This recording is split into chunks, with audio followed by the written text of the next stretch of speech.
அனைவருக்கும் அன்பான வணக்கம் நேயர்களே. இன்றைய நாள் 9ஆம் திகதி ஜூன் மாதம் 2016 வருடம் வியாழக்கிழமை. இன்றும் வழமை போலவே நாடெங்கிலும் வெளியாகி இருக்கும் பத்திரிகைகளில் இடம் பிடித்திருக்கும் முக்கிய செய்திகள் மீது கவனம் செலுத்த நாளேடுகளில் நமது பார்வையூடாக இணைந்திருக்கின்றோம். அந்த வகையில் முதலில் வீரகேசரி பத்திரிகை மீது கவனம் செலுத்தலாம். வீரகேசரியின் இன்றைய பிரதான தலைப்புச் செய்தியானது ரவிக்கு எதிரான நம்பிக்கையில்லா பிரேரணை, விவாதம் ஒத்திவைப்பு, ஒலிவாங்கி கட்டமைப்பு இயங்காமையே காரணம் என்ற தலைப்பில் பிரசுரிக்கப்பட்டுள்ளது. நிதியமைச்சர் ரவி கருணாநாயக்கவிற்கு எதிரான நம்பிக்கையில்லா பிரேரணை நேற்றைய தினம் சபையில் விவாதத்திற்கு எடுக்கப்படுவதற்கு முன்னதாக சபையின் அனைத்து ஒலிவாங்கிகளும் திடீரென செயலிழந்தன. இதனையடுத்து சபை நடவடிக்கைகள் இன்று காலை 9:30 வரையில் ஒத்திவைக்கப்படுவதாக சபாநாயகர் கரு ஜெயசூரிய அறிவித்தார் என்று தொடர்ந்து செல்கின்றது வீரகேசரியின் இன்றைய பிரதான தலைப்புச் செய்தி. அதனைத் தொடர்ந்து மலையக செய்திகள் பக்கத்தில் தமிழ் முற்போக்கு கூட்டணியின் கடந்த ஒரு வருட கால செயற்பாடுகள் மக்கள் மத்தியில் நம்பிக்கையை ஏற்படுத்தியுள்ளன. மத்திய மாகாண சபை உறுப்பினர் ஸ்ரீதரன் என்ற தலைப்பில் ஒரு செய்தி இடம் பிடித்துள்ளது. தமிழ் முற்போக்கு கூட்டணி உதித்து இப்போது ஒரு வருடம் கடந்துள்ள நிலையில் மலையகத்தில் ஏற்பட்டிருக்கின்ற மாற்றமானது மலையகத்தின் எழுச்சிக்கு பாரிய பங்காற்றுகின்றது. தமிழ் முற்போக்கு கூட்டணி ஏற்படுத்திய அரசியல் மாற்றமே தற்போது கூட்டப்பந்த சம்பளத்திற்கு அப்பால் அரசின் கொடுப்பனவுகள் மக்களுக்கு கிடைக்கின்றமைக்கு காரணமாகும் என மத்திய மாகாண சபை உறுப்பினரும் தொழிலாளர் தேசிய சங்கத்தின் தேசிய அமைப்பாளருமான ஸ்ரீதரன் தெரிவித்தார் என்று தொடர்ந்து செல்கின்றது அந்த செய்தி. தொடர்ச்சியாக இன்றைய வீரகேசரியின் ஆசிரியர் தலையங்கம் மீது கவனம் செலுத்தலாம். விட்டுக் கொடுப்புகளுடன் செயற்பட்டு தீர்வு காண வேண்டும் என்ற தலைப்பில் பிரசுரிக்கப்பட்டுள்ளது. சர்வதேச நாடுகளுக்கு வழங்கப்பட்ட உறுதிமொழிகளுக்கு அமைவாக இலங்கையின் வடக்கு மற்றும் கிழக்கை மீண்டும் இணைத்து சமஷ்டி என்ற போர்வையில் தனிநாட்டை உருவாக்க பாராளுமன்றத்தில் சதித்திட்டம் தீட்டப்படுகின்றது.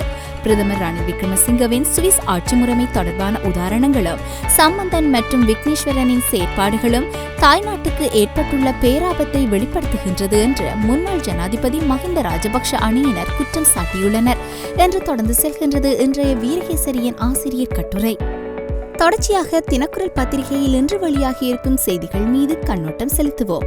ஒலிவாங்கிகள் செயலிழந்ததால் சபை அமர்வு ஒத்திவைப்பு என்ற தலைப்பில் இன்றைய பிரதான செய்தியினை பிரசுரித்துள்ளது தினக்குரல்.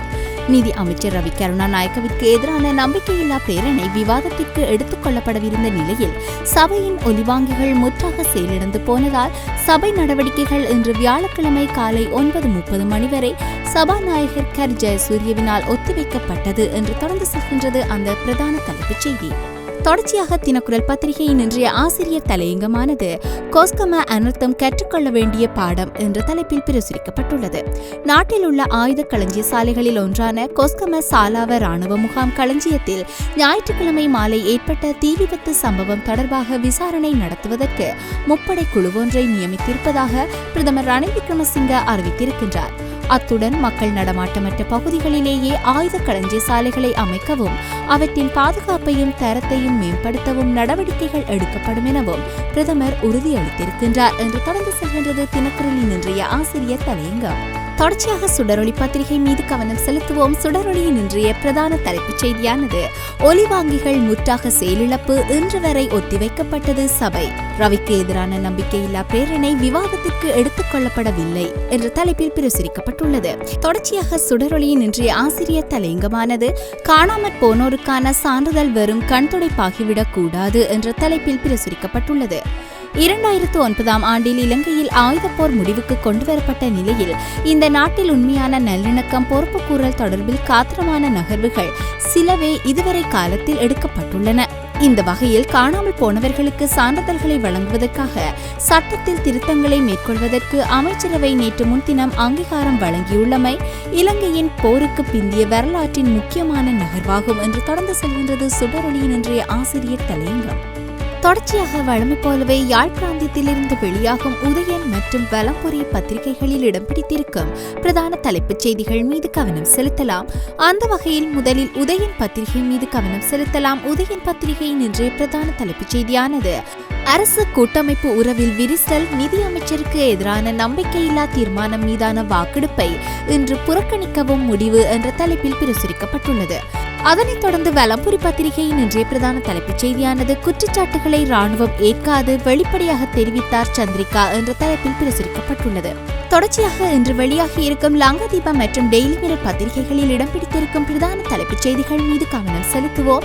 அந்த வகையில் டெய்லி மிரர் பத்திரிகையின் இன்றைய பிரதான தலைப்புச் செய்தியானது, நேற்றைய தினம் பாராளுமன்றத்தில் நிதியமைச்சர் ரவி கருணாநாயக்கவிற்கு எதிரான குற்றப்பிரேரணை விவாதத்திற்கு எடுத்துக் கொள்ளப்பட இருந்த சந்தர்ப்பத்தில் அதற்கு முன்பதாகவே பாராளுமன்றத்தின் முழு அளவிலும் ஒலி கட்டமைப்பில் ஏற்பட்டிருந்த கோளாறு காரணமாக இன்று காலை 9:30 வரை பாராளுமன்றம் ஒத்திவைக்கப்பட்டிருந்த செய்தியினை மையப்படுத்தியதாக தன்னுடைய பிரதான தலைப்புச் செய்தியினை பிரசுரித்துள்ளது டெய்லி மிரர். தொடர்ச்சியாக லங்காதீப பத்திரிகை மீது கவனம் செலுத்தலாம். லங்காதீப பத்திரிகையினுடைய பிரதான தலைப்புச் செய்தியும் நேற்றைய தினம் பாராளுமன்றம் ஒத்திவைக்கப்பட்ட செய்தியாகவே அமைந்திருப்பதன் காரணமாக மற்றொரு செய்தி மீது கவனம் செலுத்தலாம். கடந்த ஞாயிற்றுக்கிழமை கொஸ்கம சாலாவ ராணுவ ஆயுத கிடங்கில் ஏற்பட்ட தீவெடிப்பு சம்பவம் காரணமாக இன்று வரை அந்த வீதிகள் எவையும் முறையான அளவில் சீராக்கப்படவில்லை என்றும் போக்குவரத்து பழைய நிலைக்கு வழமைக்கு திரும்பவில்லை என்பதையும் மையப்படுத்தியதாக ஒரு செய்தியும் பிரசுரிக்கப்பட்டுள்ளது லங்காதீப பத்திரிகையில். தொடர்ச்சியாக இன்று பத்திரிகைகளில் இடம் பிடித்திருக்கும் இந்திய மற்றும் சர்வதேச செய்திகள் மீது கவனம் செலுத்துவோம். முதலில் இந்திய செய்திகளில் ஒன்றாக, சஞ்சய் தத் எப்படி விடுதலை செய்யப்பட்டார், பேரறிவாளனின் கேள்விக்கான பதில் மறுப்பு என்ற தலைப்பில் ஒரு செய்தி பிரசுரிக்கப்பட்டுள்ளது. ராஜீவ்காந்தி படுகொலை வழக்கில் சிறை தண்டனை அனுபவித்து வரும் பேரறிவாளன் RTI மனு ஒன்றில் நடிகர் சஞ்சய் தத் தண்டனை காலம் முடியும் முன்பாகவே விடுதலை செய்யப்பட்டதன் காரணம் குறித்து கேட்டிருந்தார். ஆனால் அவரது மனு நிராகரிக்கப்பட்டுள்ளது என்று தொடர்ந்து செல்கின்றது அந்த இந்திய செய்தி. தொடர்ச்சியாக சர்வதேச செய்திகளில் ஒன்றாக, எகிப்திய பிரமிட்டுகளை தகர்க்கப் போவதாக IS தீவிரவாதிகள் புதிதாக அச்சுறுத்தல், ஆலயம் ஒன்று வெடித்து சிதறும் காணொலி காட்சியும் வெளியீடு என்ற தலைப்பில் ஒரு செய்தி இடம் பிடித்துள்ளது. IS தீவிரவாதிகள் எகிப்திய பிரமிட்டுகளை அழிக்கப் போவதாக புதிய காணொலி காட்சியொன்றில் அச்சுறுத்தல் விடுத்துள்ளனர். ஈராக்கில் உள்ள 2500 ஆண்டுகள் பழமையான ஆலயம் ஒன்று குண்டு தாக்குதலில் வெடித்து சிதறுவதை வெளிப்படுத்தும் வகையில் வெளியிடப்பட்ட காட்சியொன்றை அடுத்தே இந்த அச்சுறுத்தல் விடுக்கப்பட்டது என்று தொடர்ந்து செல்கின்றது அந்த சர்வதேச செய்தியின் உள்ளடக்கம். செய்திகளை தொடர்ந்து இன்று பத்திரிகைகளில் இடம் பிடித்திருக்கும் கேலி சித்திரங்கள் மீது கவனம் செலுத்தலாம். அந்த வகையில் இன்றைய வீரகேசரியின் கேலி சித்திரமானது, பொது எதிரணியினரால் நிதியமைச்சர் ரவி கருணாநாயக்கவிற்கு எதிராக கொண்டுவரப்பட்டிருக்கும் குற்றப்பிரேரணை மீதான விசாரணை நேற்று பாராளுமன்றத்தில் ஒத்திவைக்கப்பட்டிருந்த நிலையில் பொது எதிரணியினர் அனைவரிடமிருந்தும் கண்ணீர் துளிகளாக குற்றங்கள் சேர்ந்து கடல் போல் அந்த குற்றப்பிரேரணை ரவி கருணாநாயக்கவை மூழ்கடிக்க காத்திருக்க, ரவி கருணாநாயக்கவோ அரசு என்று எழுதப்பட்ட மிதவைக்குள் பத்திரமாக நின்று கொண்டு தன்னை பாதுகாப்பதற்கான முயற்சியில் ஈடுபடுகின்றார். இவற்றை மறைவாக நின்று பார்த்துக் கொண்டு நிற்கின்றார் முன்னாள் ஜனாதிபதி மஹிந்த ராஜபக்ஷ என்றவாறாக சித்தரித்து தன்னுடைய கேலி சித்திரத்தினை பிரசுரித்துள்ளது வீரகேசரி. தொடர்ச்சியாக தினக்குரல் பத்திரிகையில் இடம் பிடித்திருக்கும் கேலி சித்திரம் மீது கவனம் செலுத்தலாம். அந்த வகையில் சாலாவ கொஸ்கம தீ விபத்து ஒருபுறம் நடந்து கொண்டிருக்கின்றது. அதேவேளை தேசிய அரசு என்ற கட்டிடத்தின் நுழைவாயிலில் ஜனாதிபதி மைத்ரிபால சிறிசேன மற்றும் பிரதமர் ரணில் விக்ரமசிங்க இருவரும் தோளோடு தோள் சேர்த்த வண்ணம் நிற்கின்றார்கள். அவர்களுக்கு எதிரே உரம் வெட்டு, மாணவர் சீருடை வெட்டு, IMF நிபந்தனை கடன், சாலாவ வெடிப்பு என்று பல்வேறு குற்றச்சாட்டுகள் அங்கே காட்சிப்படுத்தப்பட்டிருக்கின்றன. அவற்றிற்கு அண்மையில் ஒரு பாமரன் வாக்களிப்பதற்கு தயாரான நிலையில் நிற்கின்றான். அவனுக்கு பின்புறமாக முன்னாள் ஜனாதிபதி மஹிந்த ராஜபக்ஷ அவர்கள் மைத்ரி ரணில் கூட்டணியையும் கைகாட்டி குற்றச்சாட்டுகளையும் கைகாட்டிய வண்ணம் இவர்களுக்கா நீ வாக்களிக்கப் போகின்றாய் என்று கேட்பது போன்று நிற்கின்றார் என்றவாறாக சித்தரித்து தன்னுடைய கேலி சித்திரத்தினை வரைந்துள்ளது தினக்குரல்.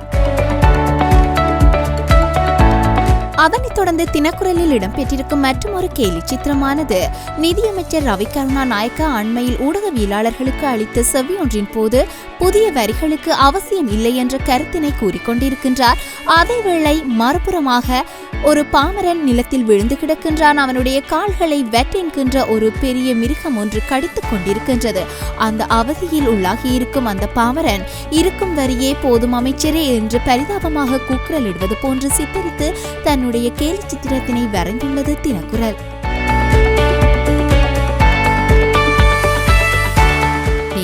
இவையே இன்று பத்திரிகைகளில் இடம் பிடித்திருந்த சில முக்கிய செய்திகளாகும்.